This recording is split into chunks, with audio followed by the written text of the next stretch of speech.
the source of all light is in the eye. If there were no eyes in this world, the sun would not be light. You evoke light out of the universe.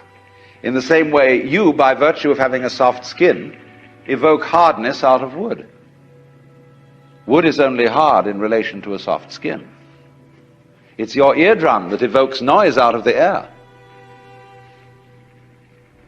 You, by being this organism, call into being the whole universe of light and color and hardness and heaviness and everything, you see? But in the mythology that we've sold ourselves on during the end of the 19th century, when people discovered how big the universe was, and that we live on a little planet in a solar system on the edge of a galaxy, which is a minor galaxy, everybody thought, we're really unimportant after all. God isn't there and doesn't love us, and nature doesn't give a damn. And we put ourselves down, you see.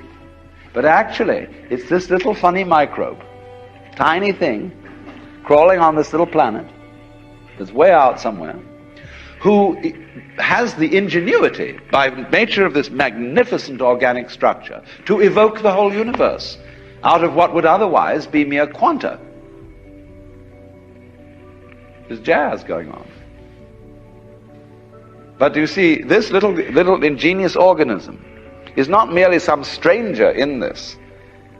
This little organism on this little planet is what the whole show is growing there, and so realizing its own presence.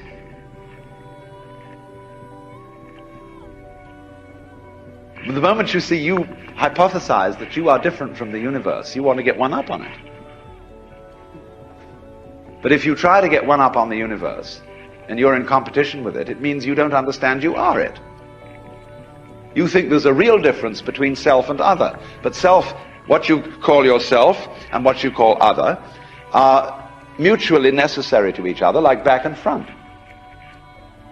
They're really one. But just as a magnet polarizes itself in north and south, but it's all one magnet, so experience polarizes itself as self and other, but it's all one. So if you try to make the North Pole get the mastery of it, or the South Pole get the mastery of the North Pole, you show you don't know what's going on. So if a person believes that the earth is flat, you can't talk him out of that.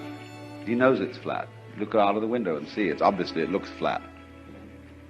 So the only way to convince him that it isn't is to say, well, let's go and find the edge. And in order to find the edge, you've got to be very careful not to walk in circles, so you'll never find it that way. So we've got to go consistently in a straight line, due west, along the same line of latitude. And eventually, when we get back to where we started from, you've convinced the guy that the earth is round. But that's the only way that'll teach him. Because people can't be talked out of illusions.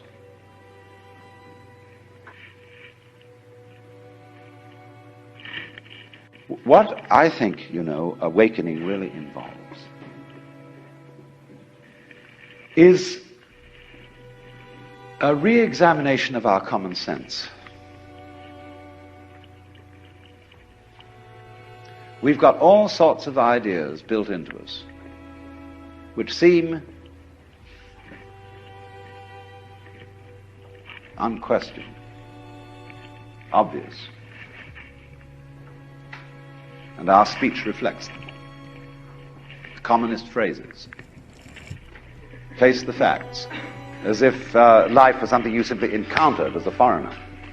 Face the facts.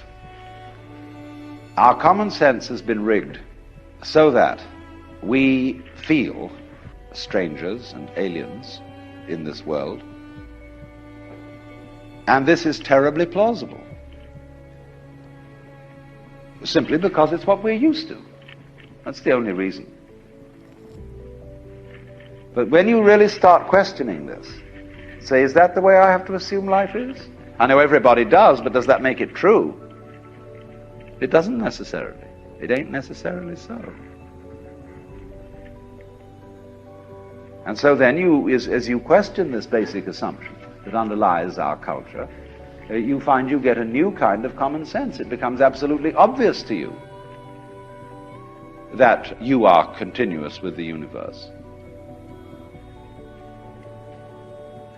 For example, people used to believe that the people who lived in the Antipodes would fall off.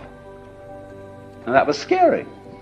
But then when somebody sailed around the world, and we all got used to it, and now we travel around in jet planes and everything, we have no problem about feeling that the Earth is globular. None whatever. We got used to it. So in the same way, Einstein's relativity theories, the curvature of the propagation of light, that began to bother people when Einstein started talking like that. But now we're all used to it. Well, in a few years, it will be a matter of common sense to very many people that they're one with the universe. It'll be so simple. And then maybe, if that happens, we shall be in a position to handle our technology with more sense. With love instead of with hate for our environment.